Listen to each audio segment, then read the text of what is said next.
చిన్న విషయాన్ని కూడా అప్పుడు బయటకొస్తుంది. ఈ తత్వాన్నే నేను జన్మ వచ్చిద్దంటున్నా. ఆ తత్వం అనే దాన్ని మార్చుకోవడం అన్నిటికంటే పెద్ద నియమం. ఎదుటి వాళ్ళ తత్వాలు ఎలాగో మారవు. అది మీరు ఫిక్స్ అవ్వాలి. ప్రతి మనిషి ఫిక్స్ అవ్వాలి. ఎదుటి వాళ్ళ తత్వాలు మారవు. వీళ్ళు మారరేంటి? ఎప్పుడు ఇలా ఉంటారేంటి? నన్నంటారేంటి? అర్థం చేసుకోరేంటి? ఇయన్నీ తీసేయడమే. వాళ్ళంతే, వాళ్ళంతే, వాళ్ళంతే. నేనే మారాలి, నేనే మారాలి. నాకు నా సాధనలు, నా దైవము, నా గురువు ఇందులో ఇలా ఎళ్ళానంటే వాళ్ళందరూ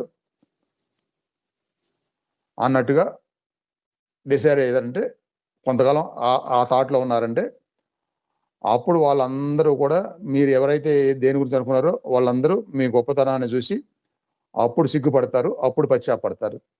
లేదంటే పడరు. అది ఎప్పుడు ఇలా ఉంటానే ఉంటది. లేరంటే పడరు. ఎప్పుడు ఇలానే ఉంటా ఉంటది. ఇక జీవితాలు మారవు.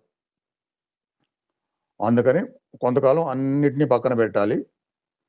మీరు మాత్రం వెళ్తూ